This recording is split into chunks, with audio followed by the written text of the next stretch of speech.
But if supplementing with vitamin D, well, it does help with the immune system and help fixing your gut, but it doesn't give you all the hormonal benefits that D3 actually does from the sun, natural light. Yeah. So don't just fill up your gauge. It's almost like grabbing the fuel gauge and dragging it up to being full. You're still going to run out of fuel. Yeah, there's more than just the building blocks. You get the building blocks from collagen that then is used for making collagen and for collagen turnover, but there's some other effects on specific like the immune system and macrophages as well. Tim, welcome to the show. Thanks for having me, man. Yeah, we were just discussing that you have like exciting times ahead of you with the Health Optimization Summit as well, launching in the States from now. It's like 1 week from now.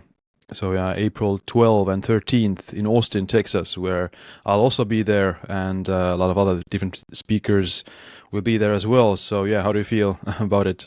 Super excited. From this little event in the UK, going to Austin, Texas, and I think we're going to be bigger in year 1 in the US than we were in year 4 in England. So yeah, it's really, really fun because we're going to be helping a lot more people and bringing a lot of the cool paleo tribe back together again. It's awesome. Yeah. Just if people want to join at the last moment, then yeah, check the link in the description for the link for that. But yeah, today we're doing a Q&A. We asked both of our followers on Instagram to ask us questions, and one of the first questions we got was, how do you get sleep when your mind is racing and you can't switch off? Yeah. Okay. So I'll take my angle on this one, if I may, Siim. I mean, this is something I struggled with for many years, and I used to have to take just different sleeping tablets, and I did this on and off for years. And obviously, it's just in my opinion, a neurotransmitter imbalance, and that could be from eating the wrong foods later on in the day or having coffee past 1 o'clock in the afternoon. And it could be from watching Netflix or being too stressed or having an argument with your partner, or especially if you're watching Netflix and it's fighting, killing, or whatever, your body is in a war zone and not ready to switch off. I used to find that my brain went the moment I laid down, and I found that eating not far after sunset was perfect. And actually, and I keep it here, and I'm traveling right now, so this is why I'm sitting on a bed in my hotel room, but I always carry vitamin B3, so niacin, with me, the flush kind, because I find that this really helps calm down adrenaline and helps the brain, all the neurotransmitters calm. So I take 50 milligrams, which really helps. And also another one that I take as well, which is fantastic, just in case I've had coffee during the day, is L-theanine. L-theanine is bloody fantastic. So those 2 good supplements, but I don't rely on the supplements. They're more like the bonus, the last 20%, whereas the food, winding down and things are the most important thing. And then the obvious one, which is blue light.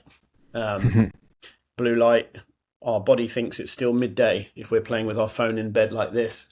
So your body's thinking you shouldn't sleep now because there's predators around. It needs to be nighttime where everything's sleeping.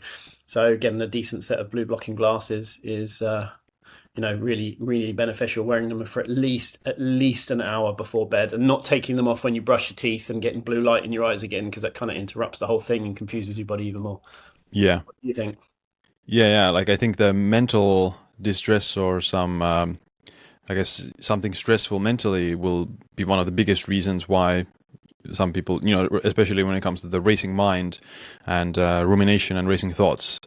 So sometimes it's like neurotransmitter imbalance that, or some underlying chronic stress that keeps that anxiety increased or elevated.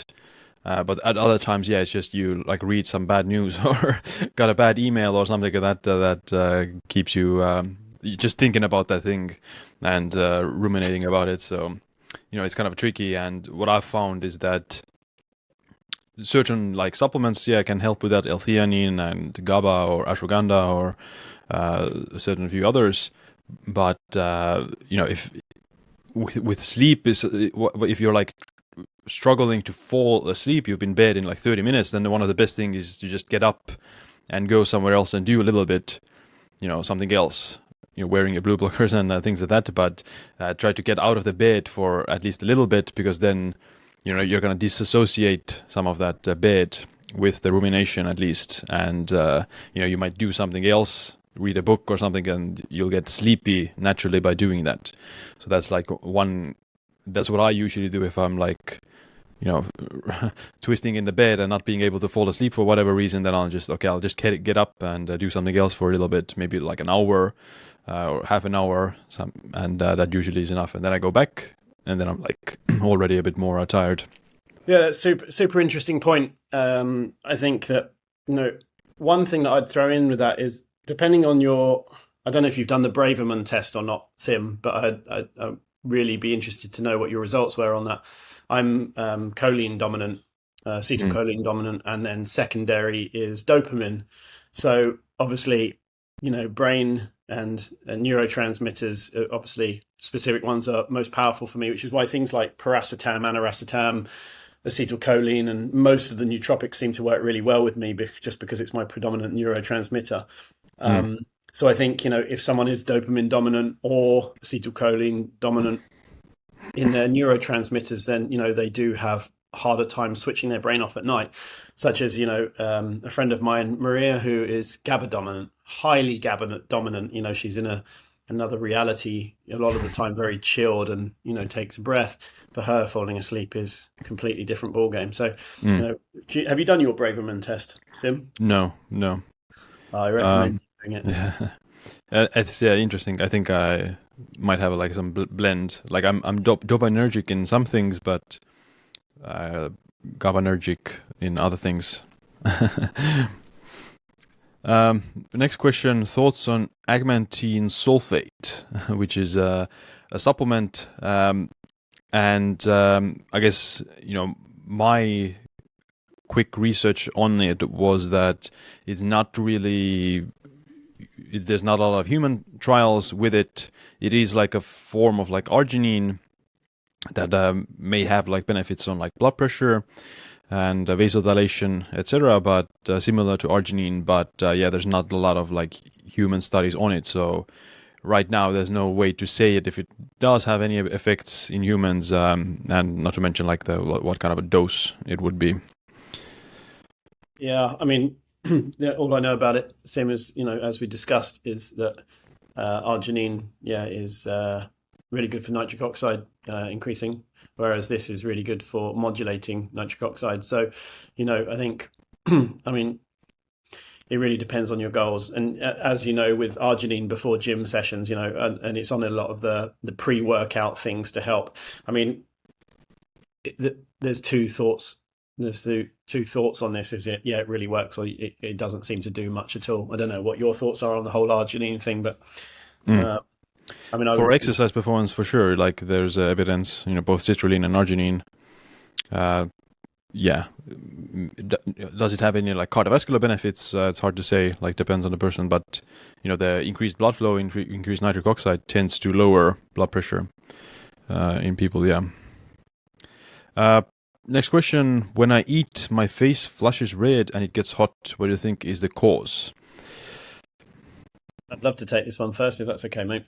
So something that I typically faced most of my life, and I look quite red like now. I mean, it's partly the lighting, but partly because I'm in Miami right now and been getting a little bit of sun every day. But typically, I found through my journey and people along it, when you get red in the face, it's typically after red wine, and if your nose goes stuffy, or aged meats or something like that, it can be a histamine reaction. So, for instance, if you've had vegetables in the fridge for a couple of days as well, histamine levels go up. Now, you would say, well, I'll just avoid histamine foods. Well, why does it affect some people and why doesn't it affect other people?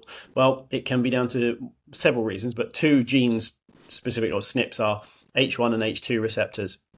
I'm unlucky enough to have both, so it's downregulated for both of me, so histamine becomes an issue. Now, when you combine that with imbalanced gut microbiome from having antibiotics, maybe a stressed liver because of, contraceptive pill, or, if you're taking something like Accutane in the past where your liver's struggling as a result, plus having one or the other or both of the genes, then you'll find that you get a histamine reaction where your skin flushes. There are many things you can do. The first one for anyone with histamine issues, so if you wake up with a migraine after having certain foods, or even bananas and avocados are actually my two worst triggers of all. I have a supplement called DAO, which is an enzyme that breaks down histamine in the digestive process, and I take a pea-based one twice a day, and that really deals with my histamine on an ongoing basis. However, the long-term fix is obviously working on your gut and your digestive system on the assumption you don't have both gene mutations. The way you can do this is you can do a DNA test. There's various out there. DNA company is one of them. Self-Decode is another. Omnos in the UK have it as well. And you can look at the H1 and the H2 genes to see, if you have those mutations. So what you can do about it, DAO enzyme is a great one, twice a day, because of the half-life of DAO enzyme. I also take something called ketotifen, which is an antihistamine, one of the OG antihistamines, and I take that before bed, which helps calm my nervous system, deactivates mast cell, and helps me sleep, as well as deals with histamine on an ongoing basis. I am a fairly unique case for myself just because of the double gene mutation. Do you have anything on that, Siim? Because I'd love to know if you know something I don't. No, like food sensitivities are something I'm very foreign with, because I don't have any food sensitivities myself, and I've not like researched them that much, and it's very like complicated with the immune system and the gut. But I mean, like my wife, for example, Inka, she does have food sensitivities. She does react to certain foods, like fermented foods or dairy or like aged foods. If they've been sitting in the fridge for too long, they can have like some negative effects on her, like mood or well-being or skin issues. Like I could eat like 10 days old milk or something, but and have no problems with that. But like what she, well, like an interesting thing for her, like it was like the mold illness apparently also had like a lot of effect on the immune system and autoimmunity and the food sensitivities. Like she started treating the mold illness with different things like elimination diet, plus like she got prescribed this naltrexone and the cholestyramine, that also medications that help with that, and it appears to work. Like she can tolerate like a lot more foods than in the past. So there's a lot of different things, but she's not like completely sold with it. So I mean, I would definitely look at her genes actually and see if she's got the H1 or the H2 or both, because that would tell you about what you need to do long term. But otherwise, if she has intolerances, it's an indicator that the gut is actually leaking something into the system and still needs repairing. In fact, there's a new Heal Like Wolverine peptide capsule that Level Up Health have just brought out, which is fantastic for this. So it's a capsule that obviously breaks down in your gut, which helps fix your gut lining, because it's BPC 157 in it, as well as various other things. So I found that that's pretty good. That's probably where I would start with that. But the cholestyramine, by the way, is such a flipping fantastic drug, actually. So it's the pharmaceutical binder that was actually called cholestyramine because it's about helping with cholesterol levels. Actually, that's why it was developed. However, the byproduct is it's a very good binder for mold toxins specifically, and people that don't have ongoing exposure to mold actually get cleared out very, very quickly using cholestyramine. So if you've tried taking antifungals and been on the candida diet and still have gut issues and things, cholestyramine is like the creme de la creme of things to fix this. So it's a really great shout that she's had that. It's been working very well for her. I want to take a quick break to let you know that you can now get my new book, The Longevity Leap, on Amazon. It contains 24 chapters ranging from the biology of aging to all the major chronic diseases such as heart disease, kidney disease, neurodegeneration, and I also cover over 70 clinically relevant biomarkers for chronic diseases and their optimal ranges. You can get the book from the link in the description. Next question, NMN, are they safe or is it safe long term? I guess I can take that. NMN, generally has, so NMN doesn't have like an established this GRAS status, so that generally recognized as safety status by the FDA, whereas nicotinamide riboside does.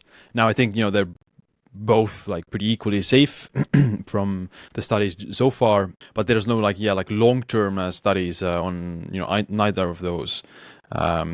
Based on the current like studies, clinical trials on NMN. Like it's well tolerated. It raises energy levels and doesn't have any like serious side effects. But the benefits also are kind of shortcoming. Like there's not like a massive improvement when it comes to like metabolic health or some physical function or those kind of things for both NMN and NR. So yeah, it's pretty safe. We don't know if the safety in the long term is the same, but yeah, in the short term it appears to be quite safe. Do you have anything to add? I don't. I mean, I remember listening to a podcast with you, and I think it was Christopher Shade talking about this once upon a time.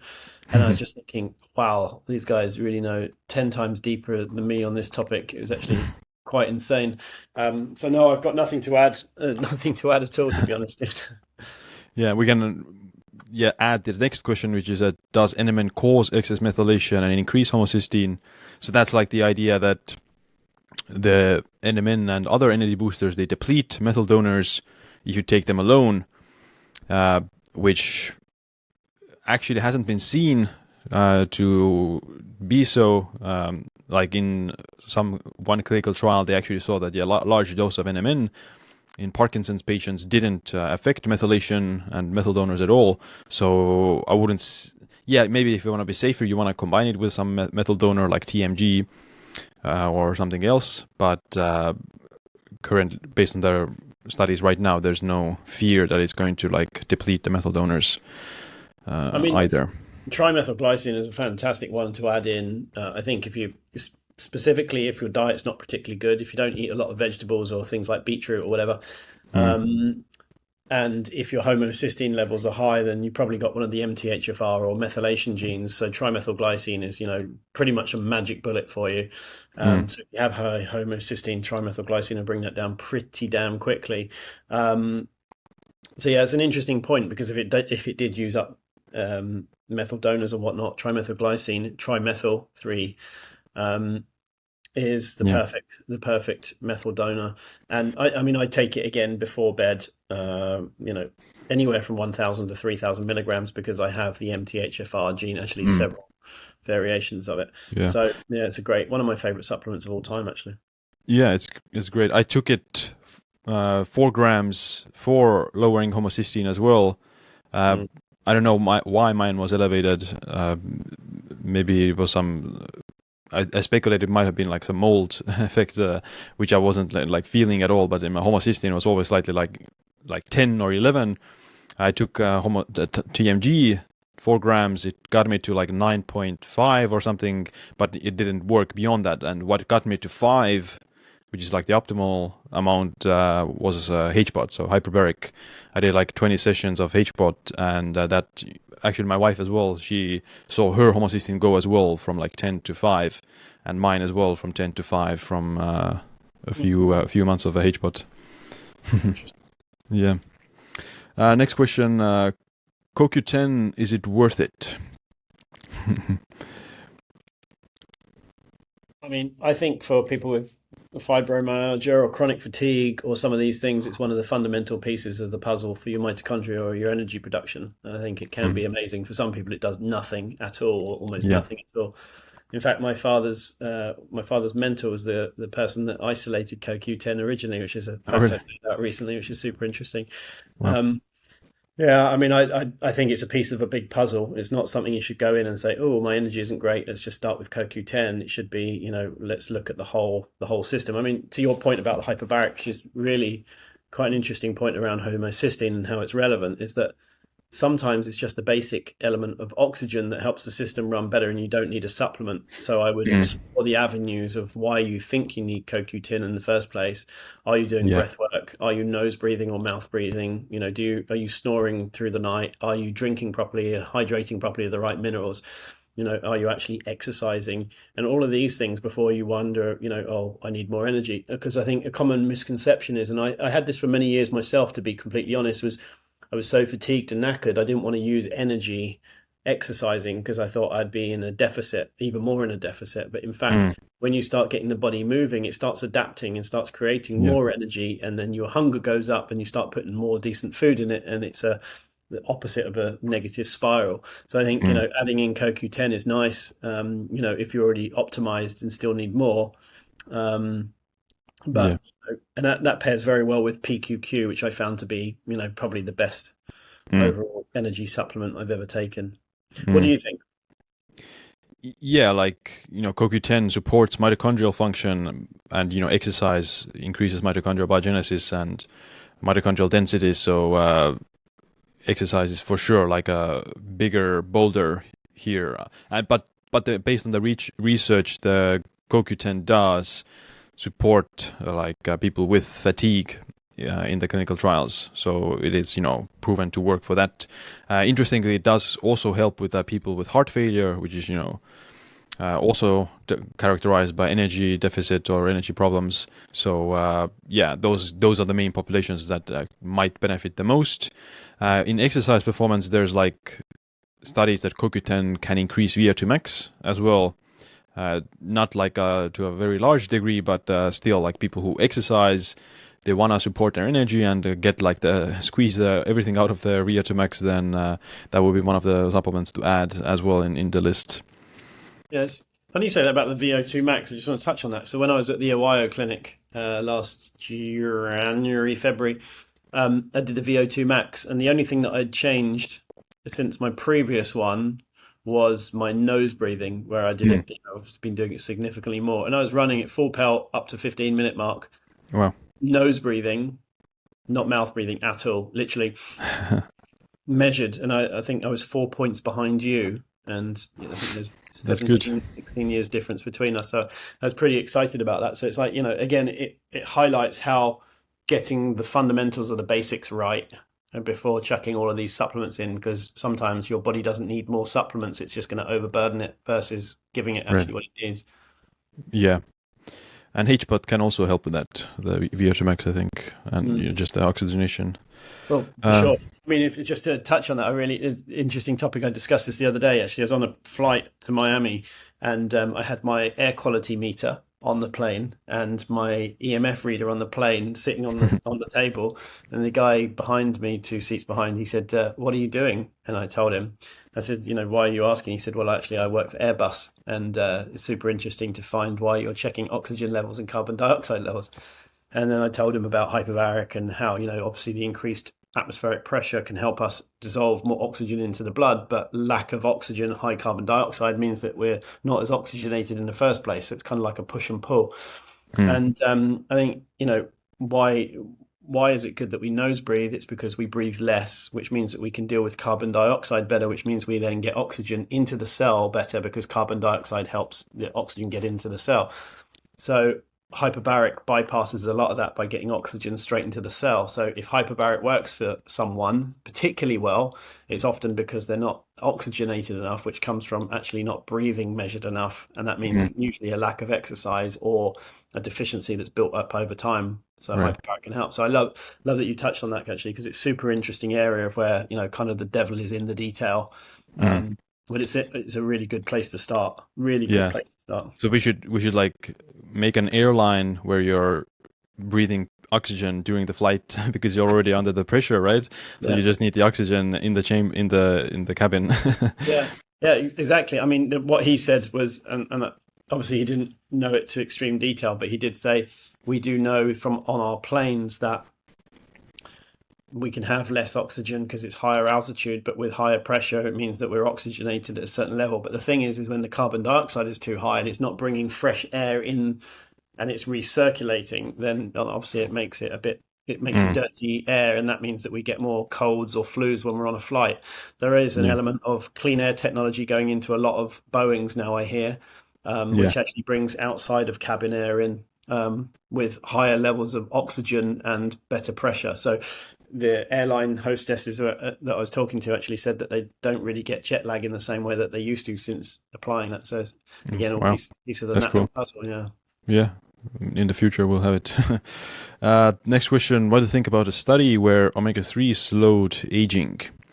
And I think they're referring to this recent study by Steve Horvath where omega-3 supplementation was seen to lower the biological age scores and slower speed of aging by the Dunedin pace test as well.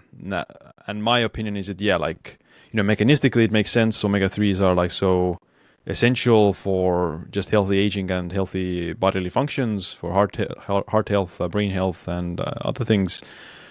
But at the same time, it is not like definite proof in the sense the tests themselves are with some problems, and the technology of measuring the biological age isn't like that advanced yet. It's ahead of the hype is ahead of the measurements at the moment. But besides that, omega-3s still you would benefit great. Most people would benefit from them.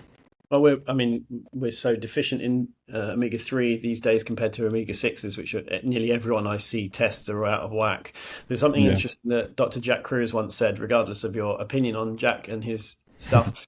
He once said, and it's really resonated with me, he was like, the DHA is the only lipid that is able to convert sunlight into a DC current.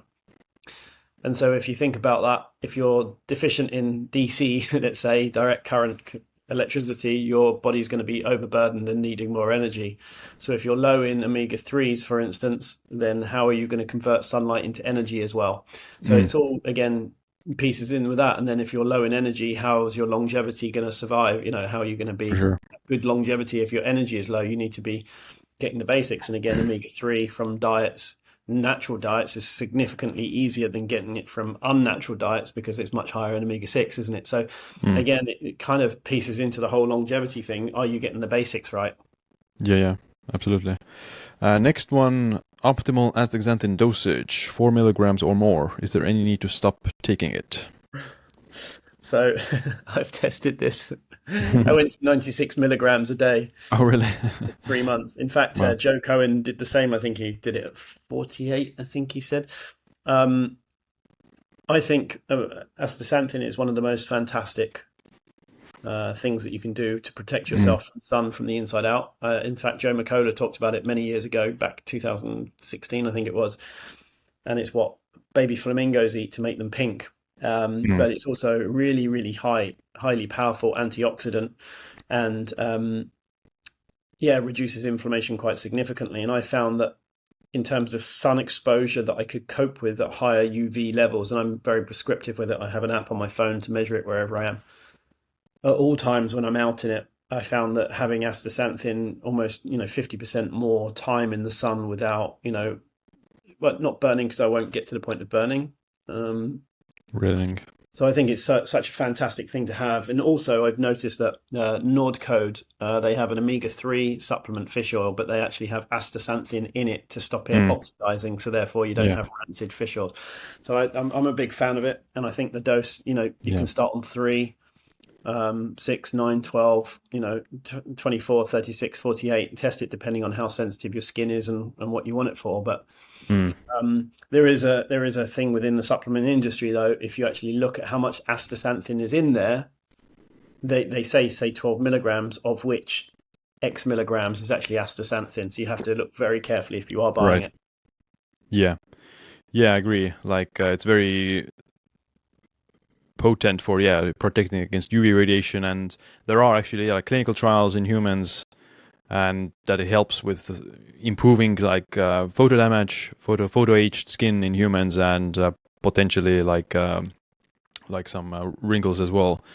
The dosage in those is 6 to 12 is the kind of a range, which I think you can start with that. 4 milligrams I think provides benefits as well, but the optimal is more 6 to 12 if you want to micromanage it. Yeah. Big fan. Next question, what would be the best way to increase free testosterone levels fast to become superhuman ability? So free testosterone is the bioactive form of testosterone, and it's 1/3 of it is bind to what's called sex hormone binding globulin, SHBG, and 2/3 is bound to albumin. And SHBG usually rises for various reasons, because of aging. With age, it increases. With certain other like hormonal imbalances, it increases.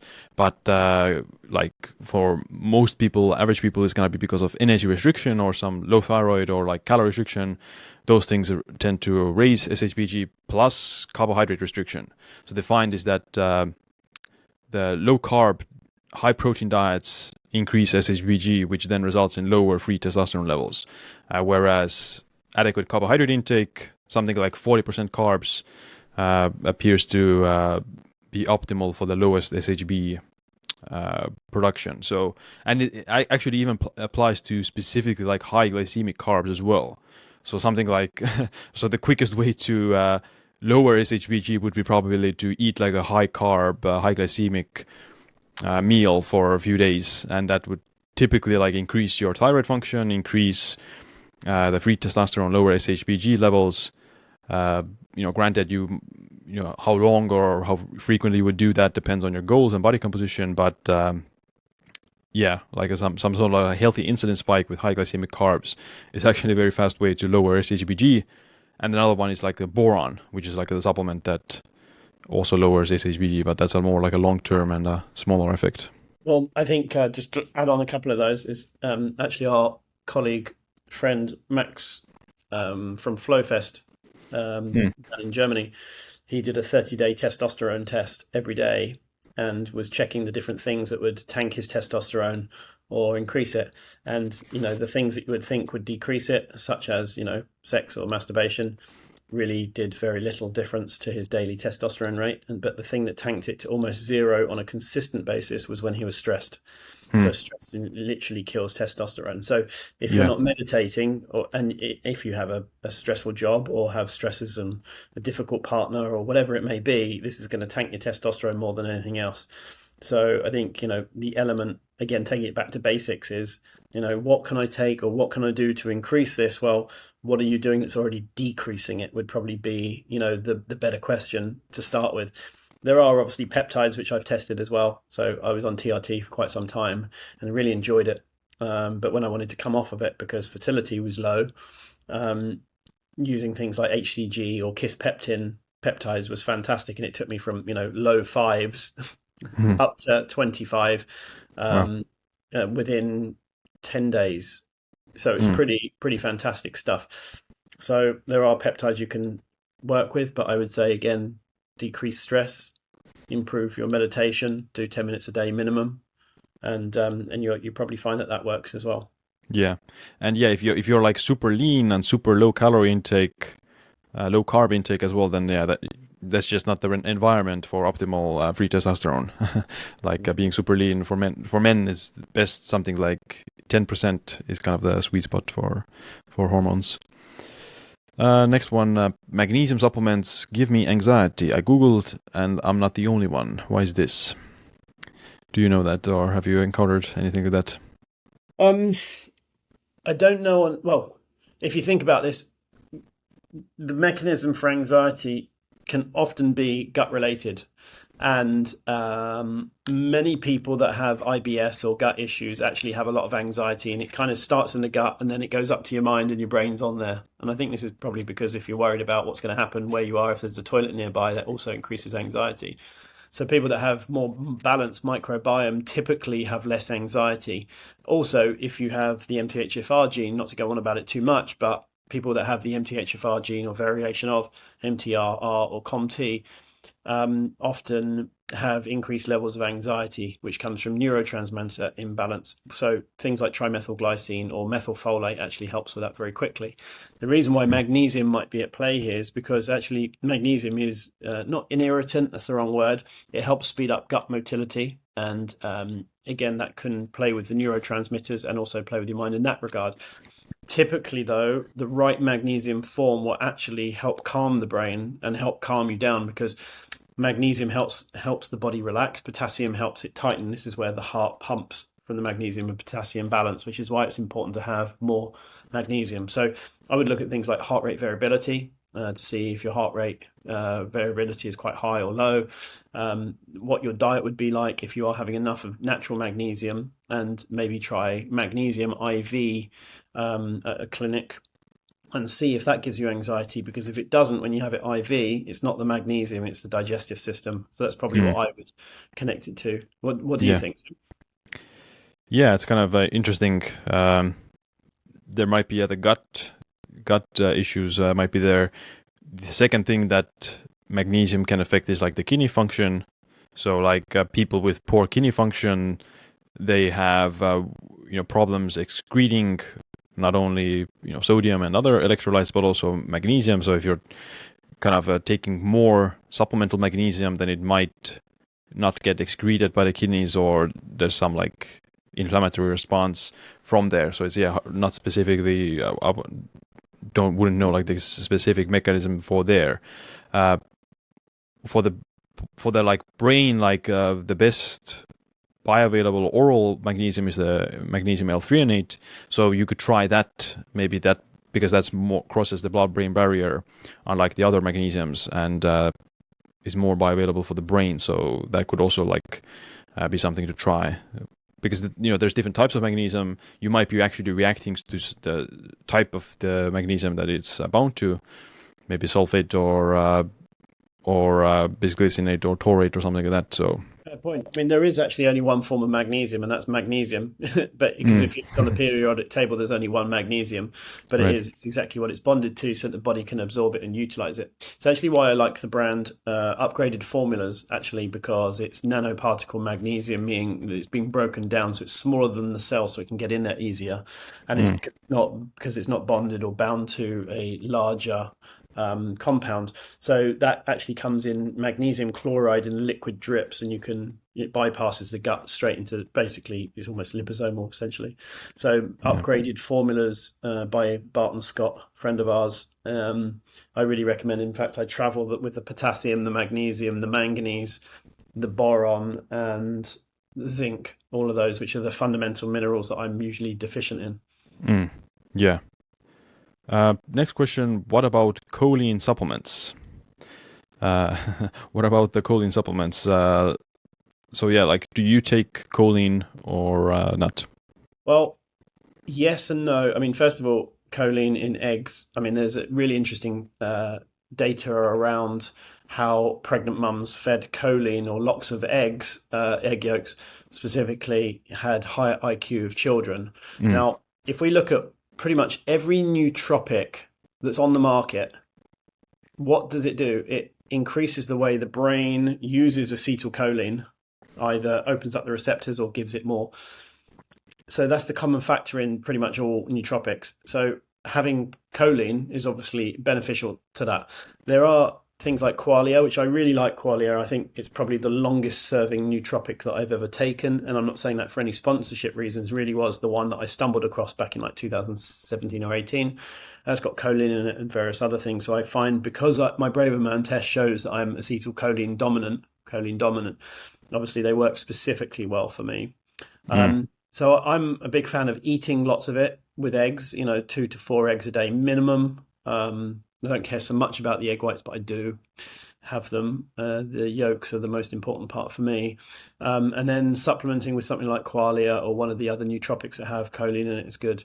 There are mm, also pharmaceuticals or supplements you can get, which are aniracetam, piracetam, oxiracetam, and all the racetams basically, which they all have slightly different effects in terms of brain power, but they open up the receptors for choline, acetylcholine, and make your brain feel super alert, not wired, but super focused. So I actually use choline and aniracetam or paracetam when mm, I need my brain, absolutely on point. So I'm a yeah. very big fan. Yeah, I personally am not taking choline supplements, but yeah, like the dietary choline is, actually should be or I think it's like conditionally essential nutrient, if I'm not mistaken, for the brain and liver health. I think what has staved me off a little bit from choline supplementation is that there's like at least choline bitartrate has been seen to like raise TMAO levels in the gut, and that this TMAO is like a metabolite that is thought to be implicated in like heart disease. Now the problem here is that people with poor kidney function, they also produce more TMAO, or they're less able to break it down. So the association isn't like that strong. I think it's probably more so that people with kidney disease have higher TMAO levels, and that's why the DMAO is associated with the heart disease. But mechanistically, I guess I'm a bit more cautious with that I wouldn't want to produce more TMAO in myself than needed. But with that being said, like the certain choline supplements like alpha GPC, that's still has like some evidence that it helps with brain function and cognition. So and especially the older you get, like I think if I was older, I would personally would consider it a lot more, to maintain like cognitive function for longer. But right now, if I'm eating like dietary choline from eggs on a regular basis and other foods, then I would be prioritizing it a lot more. Next question: if you take D3, can you get K2 from foods, and would overall timing matter? I'll let you get this one, Siim. Yeah, I mean, you do get K2 from a lot of foods, I guess, like the timing, like if you take a D3 supplement, then you would probably eat something with K2 at the same time, like natto or egg yolks or fermented foods and those kind of things. So, I guess the amounts can be a bit hard to reach. So if you're eating natto, let's say you eat 100 grams of natto, you're getting like a ton of K2, like 1,000 micrograms of K2 MK7. So you probably wouldn't need to supplement K2 at that time.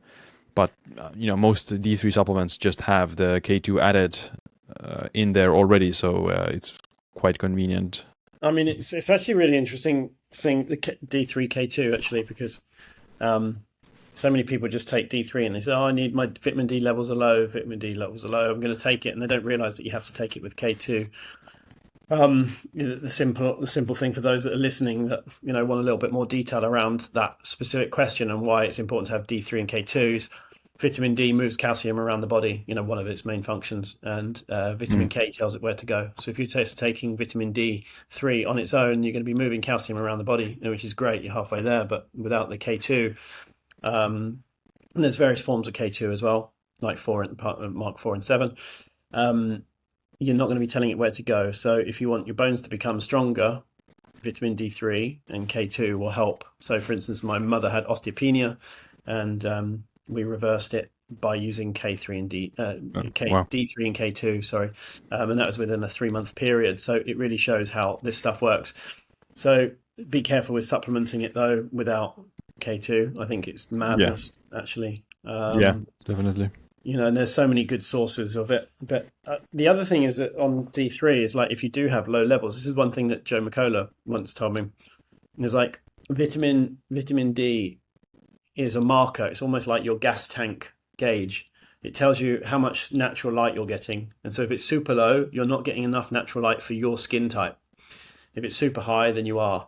But if supplementing with vitamin D, well, it does help with the immune system and help fixing your gut, but it doesn't give you all the hormonal benefits that D3 actually does from the sun, natural light. Yeah. So don't just fill up your gauge. It's almost like grabbing the fuel gauge and dragging it up to being full. You're still going to run out of fuel.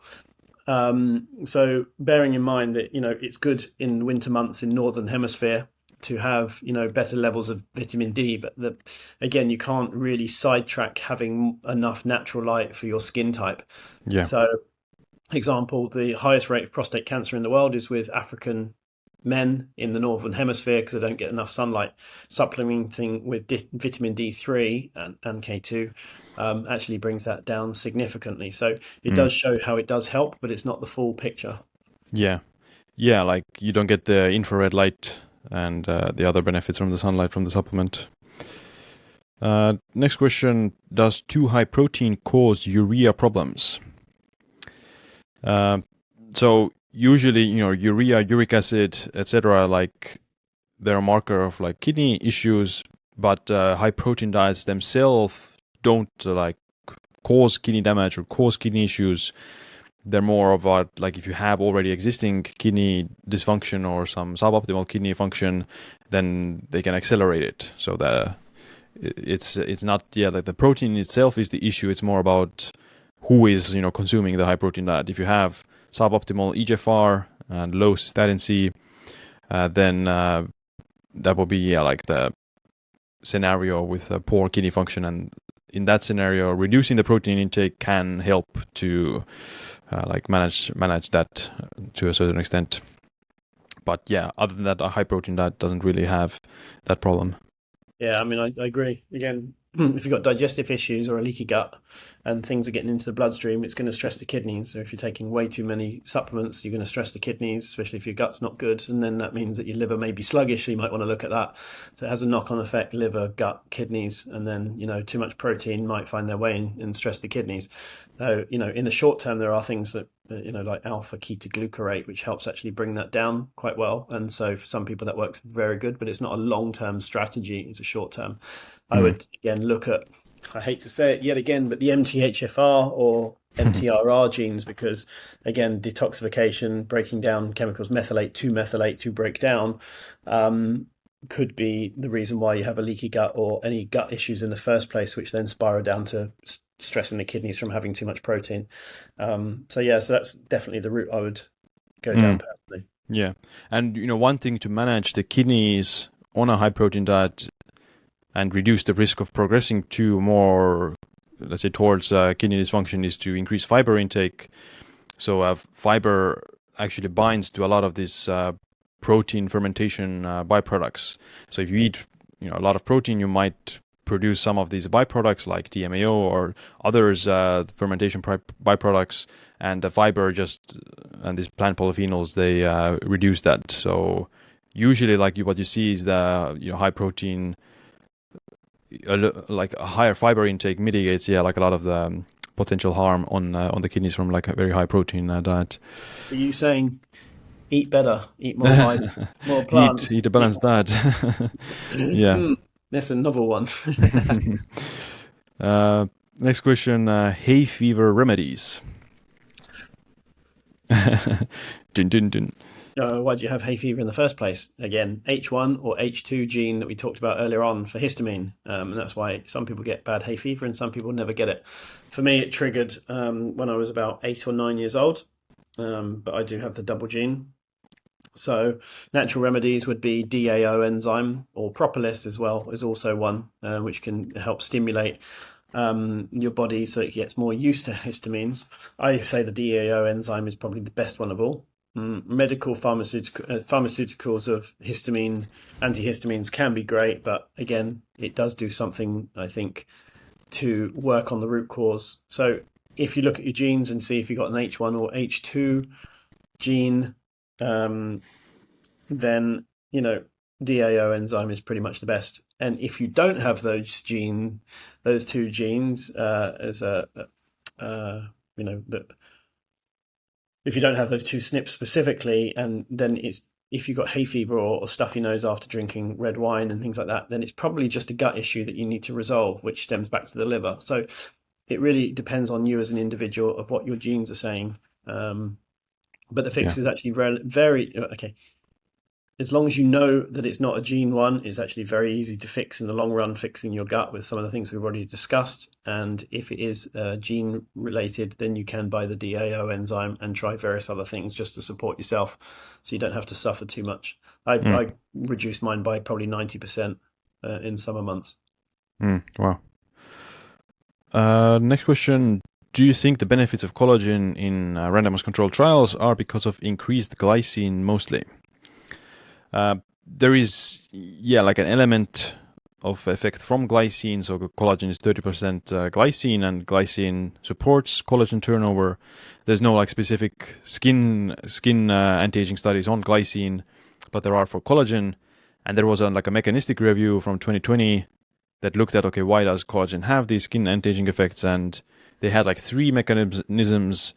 They had to do with stimulating these fibroblasts, providing precursors to collagen synthesis, and it had to do something with like the immune system and the macrophages from the collagen peptides. So yeah, there's more than just the building blocks. Yeah, you get the building blocks from collagen that then is used for making collagen and for collagen turnover. But there's some other effects on specific like the immune system and macrophages as well that is one of the reasons why it appears to have some of those benefits.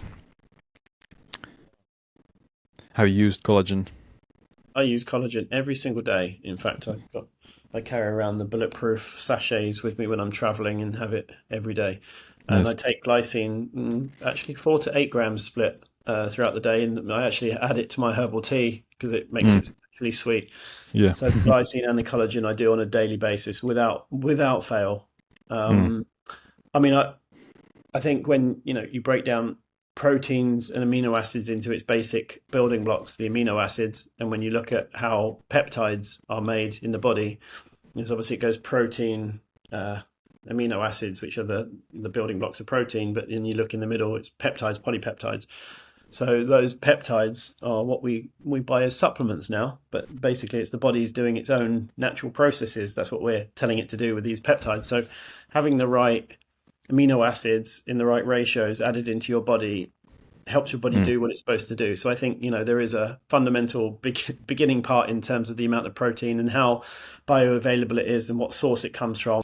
So I think it mm, all adds to the bigger picture of your body rebuilding itself and giving it the original building blocks that you mm. need.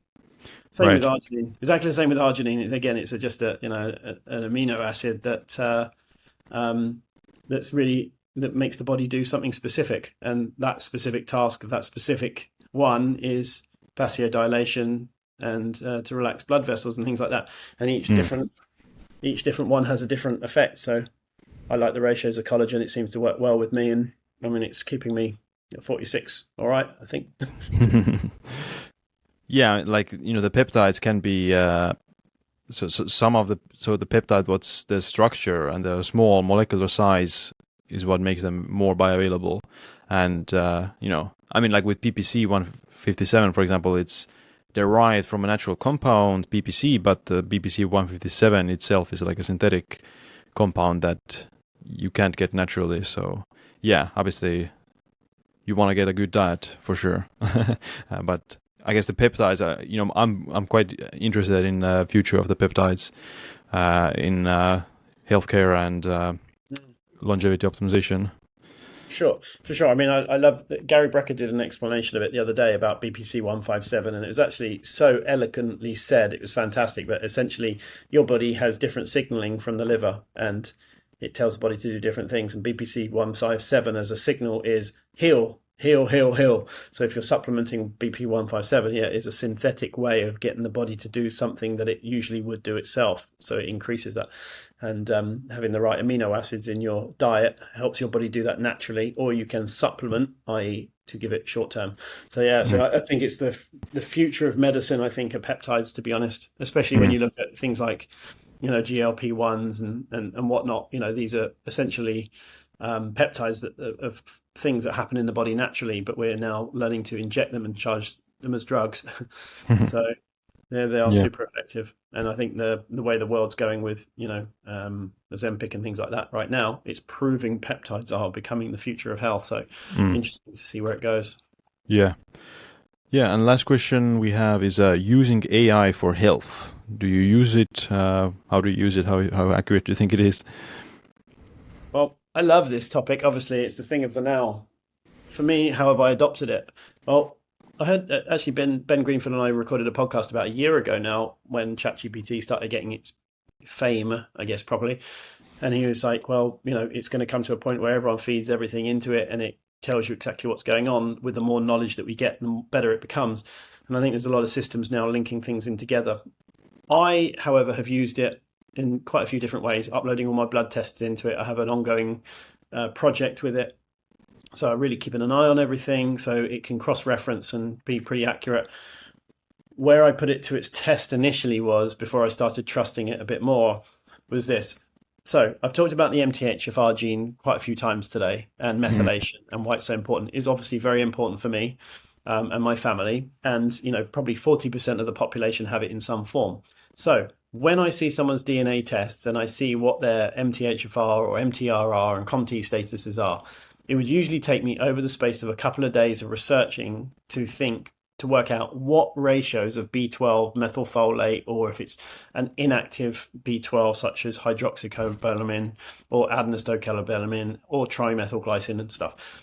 So you work out the ratio. So it's quite a lot of work to do that. I've done this probably, 24 times for people, including my mum. So that shows the motivation I'd have behind getting it right. Okay. Now you can upload the DNA results into ChatGPT and say, what are the supplements that I should supplement with in the right ratios based on these genes? And it comes back and it is right.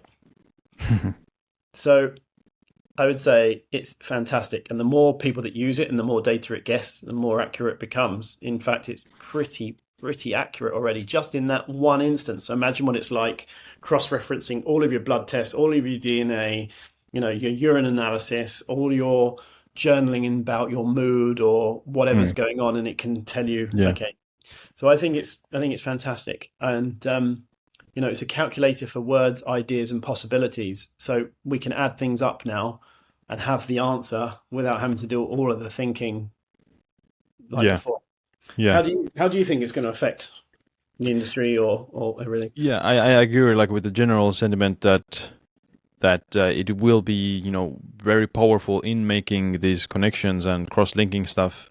But yeah, the AI is only as good as the data it gets, So I think what will happen is, you'll have different models of these GPTs using different databases, and you can, probably create your own in the future. Like, okay, you create Tim Gray AI or Gary Brecka AI or Huberman AI, whatever it is, of what would they say, and the GPT will come up with that answer. Because the problem is people don't, like, not all people will trust like some sort of a governmental GPT to tell them what would be the answer to whatever their health problems would be. So people wouldn't just trust it, but they would trust whatever other people's GPTs. So for example, whether that's a good or bad thing, that's a different story. But I think just people won't trust like a very centralized GPT to give them some sort of answers, because they're afraid that, and you already saw it with Google AI and what the kind of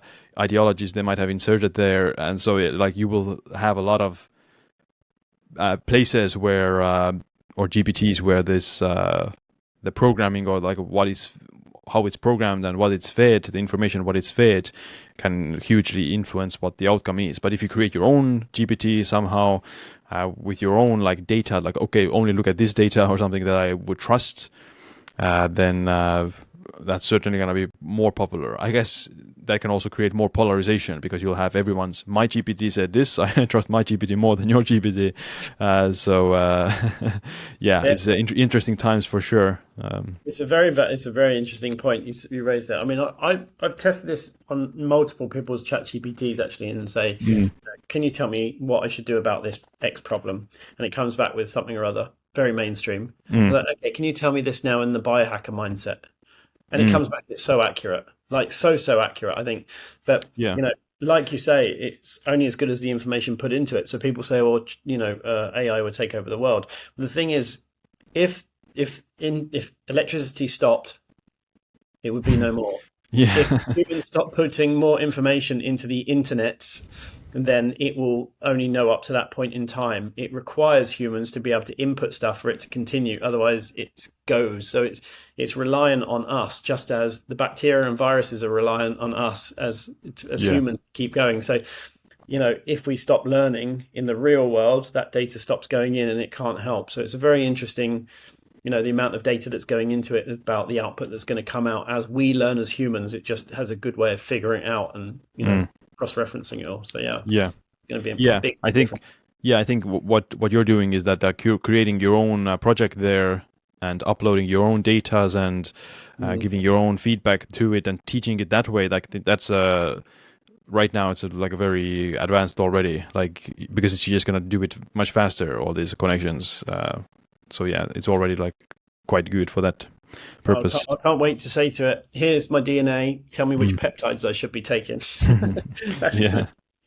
Yeah. All right. Well, yeah, it was great to talk with you. Yeah, Health Optimization Summit, April 12 and 13 in Austin, Texas. I'll be there. Other speakers will be there. So yeah, it's gonna be a good time. Where can people check it out? hosummit.com/Siim, Siim. We'll give you all the details and give you a cheap discount of some description, which I'll ask my team to set up. So yeah, looking forward to seeing you there, man. Yeah, likewise. And yeah, where can people learn more about you personally? On Instagram @TimBiohacker or hosummit.com. Awesome.